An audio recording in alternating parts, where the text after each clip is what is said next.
So have fun with your chicken and brat. Do not beat yourself up about it.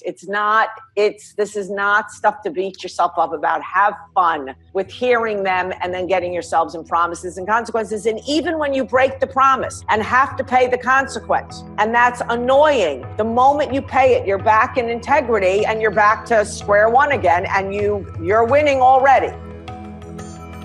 Namaste. You're listening to the Sivana podcast. Join us on an exploration of Eastern spirituality, yoga philosophy, and conscious living for the new age. This podcast is a production of SivanaSpirit.com, the best place to shop for unique clothing, spiritual handcrafted jewelry, healing gemstones, and fair trade gifts from the Far East. Now, here's your host, Brett Larkin. Hello, Sivana family. Welcome back. We are picking up our interview of Beth Weissenberger, and she is telling us all about personal integrity, promises, and consequences, and we're diving deeper now into how to have hard conversations with the people in our life. Beth, before on Tuesday, you were telling us about the three voices in our head, the brat, the chicken, and the weather reporter. So listeners, if you missed that, definitely go check out Tuesday's episode because it's really, really interesting. It's very similar to observing our thoughts in meditation, and it's actually a really useful tool that if you meditate, you can use this offering of the Handel group and Beth's work to help identify these voices in your head, just kind of in a different way. I think it's really helpful. And one of the things we need to do in order to raise consciousness, according to Beth, is to get our inner dialogue on a leash. So do not let your inner dialogue be negative. Do not let your inner dialogue run wild. Your inner dialogue is dictating your actions. So you want to get these voices in your head, the voices in our head that are not really us, that we don't want, this brat, chicken, and weather reporter on a tight leash. And Beth, what I think I had an epiphany on Tuesday when we were talking, because it's like, how do you get the voices in your head on a leash? That sounds really, really hard to do. And when I think about it, it's like, oh, well, I need to tackle the voice itself. So I need to say, if I'm saying you suck, I need to say you're great, or that kind of thing. But what your methodology is saying is like, actually, no. Like, okay, don't worry about fixing each individual little voice because it's just too much. It's like you have a million thoughts a second. Instead, set up this system of promises and consequences in order to get the inner dialogue on a leash. Is that right, or am I misunderstanding something? Hi everybody, in any area that you are not happy, proud, and effective, that you're committed to being happy, proud, and effective, your integrity's out. You're not living true to your integrity. And so first you identify who's running that area. It's going to be the chicken and the brat and the weather reporter running that area. Then after you identify that, you then want to get whichever thing is running, whether it's a chicken or a brat running, you then want to get that on a leash. You make a promise and a consequence, have someone hold you to account, and watch what happens in that area. You're going to be happy, proud, and effective because you're winning, not the chicken, brat, or weather reporter. So yes. And this is really interesting for those of you that are listening. Like, Beth, you're saying in a particular situation, these voices, the brat, the chicken, and the weather reporter, usually it's one who sort of is like holding court and really ruling that area. In that area. It's always a weather reporter because the weather reporter is going to explain the area. Well, I don't have time to exercise. I have 3 children. How am I supposed to meditate? I need to meditate, but I don't have time. And then I really want to, but I don't. And I know I should be dating, but I don't like the apps and there's no good men out there. Right? So there's you've got the dialogue going. That's for sure a weather reporter. And then inside of being a weather reporter, explaining how come you don't have what you want, it's either a chicken or brat. It's rare that it's both. It's one or the other. You're avoiding something and not having, for instance, a hard conversation, or you're being a brat about your commitment or something. So yes, but your job is to identify it, not just hear the voice, not do positive thinking right now with that voice. It's just to be able to go, wow, did you hear what he just said?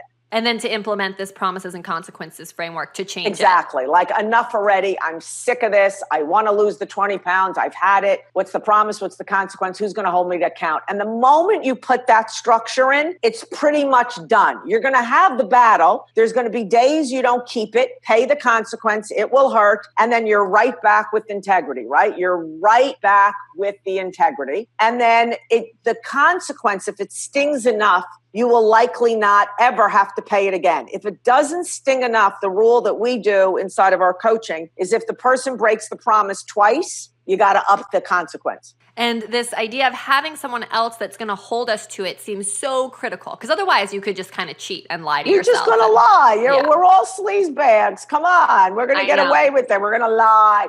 I've even had some clients lie to me, and then they can't take it. And they come back lying, Beth, I've been lying to you. And I'm like, oh, yay. Like, okay, we're just human. We just are unbelievable. You can be an Olympian, an NFL player, be that kind of human being, an executive running a public company. And then we've got this crap. We all do. No one doesn't have this. And this is another thing that I love, is that it's like, just don't even take it seriously. Like, we want to raise into a much higher vibrational level of consciousness than what our inner dialogue likes to hang out in. We all have this work to do, and the promises and consequences is a really effective way to get there, and that we need a coach. And like, if you can't have a coach, it's like, have that family member or whoever be the person who's really policing you to make sure you make these changes. Well, you're going to police and report in on it for sure.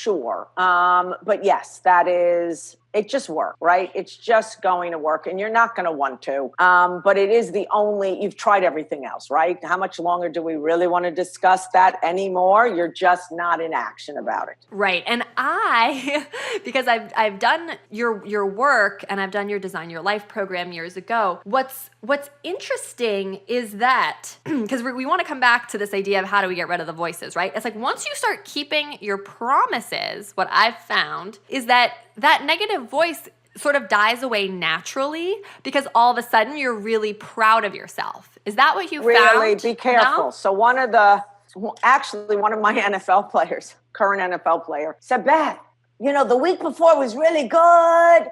I got my voices quiet, and then this week they talked to me, and I think I'm failing. And I'm like, but it was, your voices are never going away. Like, when you're dead, maybe. I mean, and then I don't know where we're going or what's going to happen. But the name of the game is not to get rid of the voices. The name of the game is to be able to hear them, thank them, and move on. And yes, the more you live consistent with your integrity, your promises and consequences, the quieter they will be, but they're still there. If you think my voices are all gone, forget it. My voices are as real as anyone else's, and the only thing that's different is I can hear them for the most part, tell it to shut up and move on, right? So no, we don't teach how do you get rid of the voices. This is huge. Because I think so many people, and as someone who teaches meditation regularly, I tell people this all the time, right? That if you're hearing voices in your head, and maybe you just hear voices in your head the whole time, like you set your timer to meditate 10 minutes and you're just like thinking the whole 10 minutes, I tell people that you're not doing anything wrong, right? It takes practice. It's not like one day you come to sit, or even me, who I think I have a very strong meditation practice, I come to sit, and usually for me, the first couple, sometimes minutes, are spent kind of, I call it shifting through the garbage, just kind of like hearing that verbal chatter, and then I'm able to get quiet. But that takes time. It takes a skill. And it's like, I'm really glad I asked you to, I pressed on this, because it's not like all of a sudden your brat or your chicken voice is going to turn into like the Brady Bunch family kid who's like super cheerful and always saying positive things to you. Like, unfortunately, I mean, that would be lovely, but unfortunately that's just not what happens. So like the biggest thing we're going for here is awareness. Like, these voices are never going away, and they're part of being human. And if you're mad at them, annoyed at them, wish they were gone, you're in big trouble, versus you have them, hear them for what they are, live true to your promises and consequences, and they'll get quieter. So my voice does not talk as much as it used to about exercising. Like, I go to the gym twice a week, and then I have to do one on my own. That's the one on my own. Sometimes do I have to? And it's like, really, shut up. Do we even need to have a discussion? And then that's the end of it. But I'm not annoyed that my voice still talks to me. So don't be annoyed or think there's something wrong with you. The voice is the voice. The more aware you are, the more that you're living consistent with your commitment, the quieter they get. And bringing in a sense of humor just seems so critical, because, I really did a lot of work with judgmental thoughts. trying not to think judgmental thoughts towards anyone, especially as a teacher, because, people pick up on that. And it's really important for me in my work. So, but I noticed it would be interesting, like sometimes a judgmental thought would just pop into my head about like someone's outfit or something ridiculous. And that's an opportunity where you could kind of like turn on yourself. And sometimes I'd be like, oh, Brett, like you just had a judgmental thought again. You're kind of beating yourself up. Oh, instead, what I think I'm learning and what you're saying is that it's like you just need to have a sense of humor and just be like, oh yeah, there's the judgmental voice again. Exactly. The sense of humor. Like have fun with it. It's really quite amusing if you actually know it's not you. It's really quite amusing and you can have total fun with it. And then sometimes you can't hear it. That's why coaching, right? Because then we can hear it and we can help you through it. But yes, a sense of humor is key. Yeah, instead of these voices dominating you, they're kind of like these little pets that you have that you keep in like the backyard or whatever. Exactly. What did she say today? Okay, perfect. So we've done a lot of this foundational work. Okay. And then according to you, we need to have some hard conversations with ourselves, with other people. What's this next piece where it's like goes beyond just us and involves us like engaging with family members or friends or coworkers or bosses or whatnot? Yeah, we teach people if you're not going to be a chicken, right? A lot of times why we are a chicken is because no one has taught us in any school that I know, how do you have a hard conversation with someone where you need to get resolved about something. And it is hard and you don't want to hurt them and you don't want to, but you're upset and offended by what they did. And so how do you have a hard conversation? And mostly people are being chickens about having those conversations because no one's really taught you. And so we teach in our workshops in the corporate division anyway, and in life coaching, they teach it. So we teach how do you have a hard conversation? And the first thing that we will teach you is that you got to script it. You cannot, in the beginning when my sister Lauren Zander was teaching me how to have a hard conversation, every one of my hard conversations with an ex-husband, I forget who else I had a really hard one with, she had me script them. And so we teach absolutely write it down. In fact, we just met with a CEO who went to go do his mea culpa with his team after we found out, we did interviews about what sucks about him. And so he was going to have a hard conversation with everybody who works for him. And he wrote the whole thing and brought the whole thing in. So I have sat with my script, my little write-up and said, listen, I have this because I don't want to forget anything. So write it. So that's number one. And Beth, before we move on, sorry, because I just want to make sure. I think everyone's had the experience, like, it's like, you need to have a difficult conversation when you've had that experience, right? Of when you're like replaying an interaction with someone in your head, like over and over and over again, or something that went wrong or something that just didn't sit right. And you have that thought over and over and over and over again. Do you know what I'm talking about? That's like a signal that you need to like sit and actually have a conversation with We have a rule of thumb at Handel, which is that if you have the same grumble, we give clients 3 times. Handel is 2. So if I have the same grumble about you 2 times, I got to go have a hard conversation with you. Right. And this could be as small as like if I'm like, I wish my husband helped with the dishes. I wish my husband was with the dishes. Like if I have that more than 3 times. Gotta go talk. Because otherwise you're going to now resent him. You're not going to want to have sex with him. Like it just now starts to make a mess inside of your commitment and your integrity, right? Like if it's your husband, if it's your children, if it's your family members, your value is, let me just resent them quietly. No, your value is, and this is what you're going to teach your children. No, you need to learn how to have a hard conversation. And I think it's just funny because a lot of people think a hard conversation is, and it definitely is, like divulging something really, in your past that you lied about or like some huge thing. But it could be as like simple as, we're so many of us, I think especially women, we don't like confrontation. It could be as simple as like asking you to help me do the dishes. Exactly. It's not even a question. Hard. Yeah, because he's going to get mad. He's going to get annoyed. He's going to roll his eyes. You don't want to have a hard conversation because you're going to get in trouble. You're going to hurt their feelings. They're going to get mad at you. And that's like brat and chicken, right? Right. And then, it's pure chicken. It's pure chicken.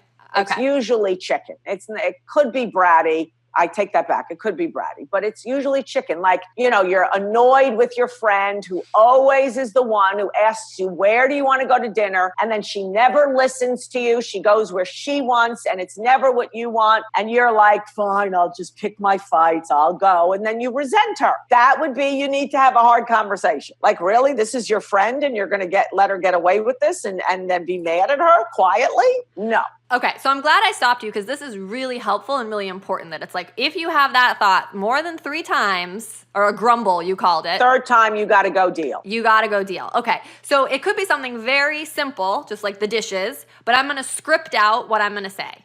So prepare in advance. Good. So the most important thing where everyone screws up is the first part of the conversation is the key. You have to frame it. You have to create a context for it. You can't just go in. I can't just go, Brett, could you, how many times do I have to ask you to empty the dishwasher? That's our rules. I don't understand why you just don't empty the dishwasher every night. I tell you to empty okay, no, you're going to now have a fight. That conversation is going to be ugly. That is not what you do.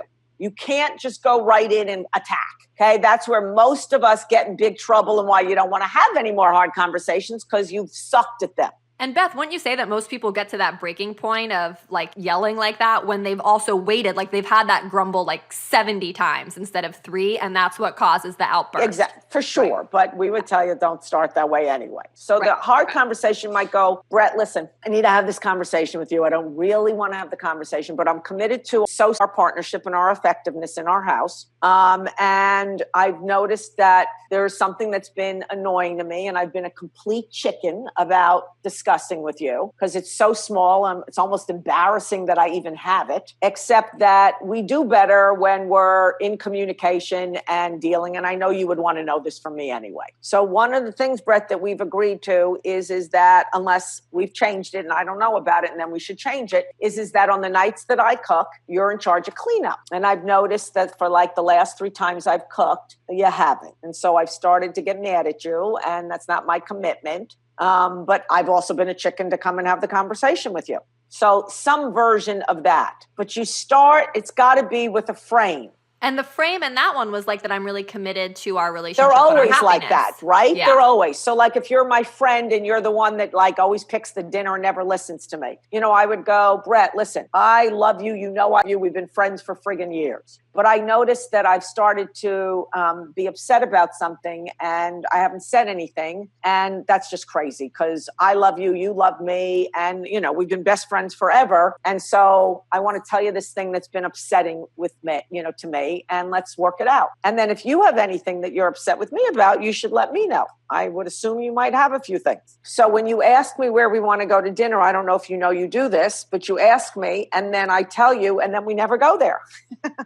And I know you're not being, there's something, but either I want you to not ever ask me and just pick the restaurant because where you pick is fabulous. I just get annoyed you ask me and then you never listen. Do you know you do that? Okay, you get the point, right? Yeah. Okay, so the most important thing is frame. And then it's not going to attack them, right? It's not, it could be, listen, not do, Brett, I'm always committed to our relationship and you know that. And the other day I got hurt by something that you did. And I know you absolutely did not do it on purpose. I don't even know what you did, but I want to tell you I got upset and offended. And so I want to tell you because I'm committed to our partnership. So can I tell you what happened? So you see how what I'm doing is creating it so that you don't go on the defensive. Mm-hmm. I don't want you to have to now go on the defensive, explain yourself or anything. The truth is I've been a chicken. I have not come to you, or I've been a brat. I am committed to our relationship and I want to fix this thing. And you probably don't even know you do it, or you don't even know I get upset by it because I never tell you. Bosses don't know that they've offended you if you don't tell them. Most people in corporations, if you get upset, it's like they don't even know. They're moving 1,000 miles an hour and they don't know that you just got upset by that, and they would want to know. I know you think, oh no, my boss wouldn't want to know. Yes, they would, because they know that if you're unhappy, you're not going to be productive and they want your productivity. Your husband does want to know if you got a list on him. And listen, if you're walking around with a list on him, likely he's got one on you too. So you might want to find out. But the hard conversations, it's just simply you're framing it. You're letting them know what didn't work, and then you're asking for something. So can I get you to, please, whatever it is. Can I get you to clean the dishes and can you clean them that night? Can we make that work? Yeah, it's like being really upfront and just asking for what you want as opposed to just staying in your head. You attack them, you're dead. They're going to go on the defensive and they're coming after you. Yeah, and there's a couple of things I noticed in all your examples that you did with your language that I think would be helpful to recap for people. So you use the word I'm committed a lot. Like I'm committed to our friendship, I'm committed to our marriage, I'm committed to, our relationship, whatever it is. I think that's a really nice way to help set up the frame. It's a frame. It's rather than go punching into even though I am the mother and I have a 16-and-a-half-year-old daughter, if I really want the discipline and the conversation to work, can't just go in, well, I'm the mother and here's what we're going to do now. And she'll roll her eyes in her head and maybe she'll do it, maybe she won't, versus like, okay, no, wait a minute. Let me have a conversation, honey. Okay, I need to tell you something that really didn't work for me. That kind of sucks. And we need to come up with a new rule about it versus I'm going to now attack you, make you feel like crap. Right. So it's like you say what you're committed to. The next part is almost like you relieve them of any fault. Like you say something like, you probably don't even know you're doing this. Probably they don't get up in the morning to not do the dishes and get you upset. Ooh, let me not do that. Yeah, no. Ooh, let me ask my friend what she wants to do for dinner and then never listen to her because that's the kind of friend you can have.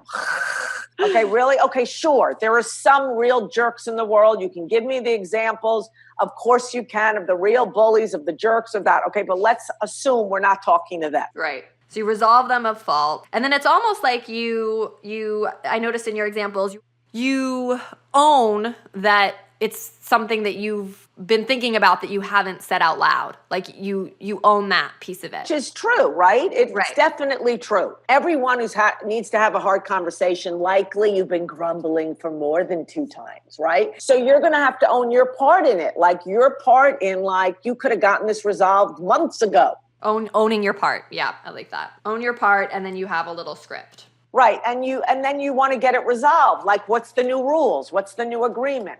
Right, and that could involve an ask, like a direct ask. Right, listen, can I have you? Could you? Exactly. You don't want to walk away. A lot of times what happens is because you're so excited, you survive the conversation, you walk away without new rules or new promises inside of what you've just communicated. Yeah, so there should be like a new something that's established by the conversation. And it really could be, if you really have been a chicken with your friend and you are known for letting people get away with crap all over the place, and you're now going to start being a different kind of friend that they're not used to, you really want to create a conversation. Go, listen, I listen to this podcast. I've realized I've been a complete chicken in my relationship with all of you. And I'm now taking on not being that. And I have a promise to speak up and let you know if I'm upset about anything. And so this might be shocking to you because, I've been the friend who, is a yes to everything. And in fact, it's not really true. And so there's going to be a new friend. So it's one of the things that I tell executives are, if you're going to start being different than how they're used to, because you've trained them to know you never speak up,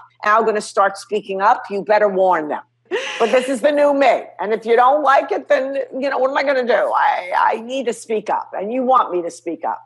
Those of you that tuned in to Tuesday's episode, you know that Beth and I were talking before the show began, and she was saying how she really is focused on athletes and executives, and I was telling her about my love of yoga. And I just want to reiterate now again here as we're talking about this, like how interrelated all of this is. For example, when we think about grumbling or inner dialogue, I think those of us in the yoga world, Beth, we talk about how like attention goes where energy flows, right? So if all your attention is going towards like the grumble, for those of my yogis out there listening, that's literally like your prana, your life force, your vitality that could be used towards like raising consciousness, achieving your dreams. Your prana's like instead like thinking this thought over and over and over again about someone, like this grumble. And it's such an inefficient use of energy, right? Like it's so attached and related to the subtle body. So much, I think, even like the areas of life in the work that you do is related to the chakra system. Like we're all really talking about the same thing, which is like, how can we have clear, beautiful, bright energy? Or in Kundalini yoga, like we talk about our aura. Like your aura is not bright when you're like grumbling in your head. Like I always think about it, like when I have these conversations, difficult conversations, or I'm living in integrity and clear with the people around me, like I'm living in clear space with them, my aura feels bright, right? While when I have this like inner dialogue of like grumbling about them or not having the difficult conversation, like that is, I am not radiant. I am not living in my truth. For sure, right. Your radiance would be you're being an author. You're happy, you're proud, like what we call it as in you're being an author. Exactly. Yeah. So I think it's so related. I'm so glad you came on the show, Beth. Thank you so much for being with us. Is there any parting words or things that you wanted to touch on that we missed that you want to share before we let you go? I mean, this is such powerful work, and I don't know if there's something we missed or there's any like common pitfalls you want to share with folks. I think we covered it all. I think the thing I would underline that you pointed to that I loved, which is you got to have fun with this. The more you have a sense of humor about, my sister the other day, Lauren Zander, who invented the Handel method, that's our maiden name. And then she and I built the company, but she's 11 years younger than me. She is my boss, and honor of that totally. And she should be. The other day she nailed me. She's like, Beth, you are the sexiest number 2 I've ever met. And that was not a compliment. Okay. Because I'm a number 1. And when I don't want to be a number 1, I hide out as a number 2 so that I don't have to be accountable. Right. And she was like, you are the sexiest number 2 I ever met. I had the funniest day of my life that day because it was so funny to me to be the sexiest number 2, which is so not me because I'm a 1. And it was the humor of my jerkiness freed me up, right? And so the key is, even though this is deep stuff and it's profound and it's life altering, you want to have humor. You want to have a sense of humor about, we didn't invent human being, and whoever did, rock on, but it's just funny, right? And so have fun with your chicken and brat. Do not beat yourself up about it. This is not stuff to beat yourself up about. Have fun with hearing them and then getting yourselves in promises and consequences. And even when you break the promise and have to pay the consequence, and that's annoying, the moment you pay it, you're back in integrity and you're back to square one again, and you're winning already, right? So just have fun with it. So what you're saying is when she made that comment, it triggered a lot of your like inner dialogue voices, and you had fun that day, like listening to all of them? It was so funny to meet sexy number 2 and what she does and where she hides and how she does it. So it's fun to actually catch yourself not being 100%. Don't have it be a whole pity party. It's just not worth it. I love it. Beth, how can people stay connected with you and find you specifically if they want to learn more? Sure. Handel Group, so Handel, handelgroup.com, and Beth at handelgroup.com. Perfect. And we also have, I think, a giveaway for listeners too, handelgroup.com/hard convo. Hard convo. If some of you who are listening want kind of like a recap or just a little bit more information about. Yeah, you get that. Yes. You get that at that download link, handelgroup.com/hard convo. And you can always find me on my website with my email, and totally you can email me. Perfect. Well, Beth, thank you so much for coming on the show. Thank you for having me. Listeners, let me know what you thought of this week's episode. Did you have some aha moments? Do you realize you need to go out and have some difficult conversations with people? Make sure to let me know in the comments down below. You can also connect with me in the Sivana East private Facebook group. And remember, making a purchase on SivanaSpirit.com is what keeps this podcast going. You can find anything that your heart desires on there related to yoga and meditation and spiritual living, and use that code podcast30 for 30% off your first order. I'm sending you so much love from my heart to yours. Namaste. You've been listening to the Sivana podcast. To find out more about Sivana, go to SivanaSpirit.com or follow Sivana on Facebook at Facebook.com/SivanaSpirit. For daily inspiration, check out our blog at SivanaEast.com. Be sure to join us next week for a new episode, and thank you for listening to the Sivana Podcast.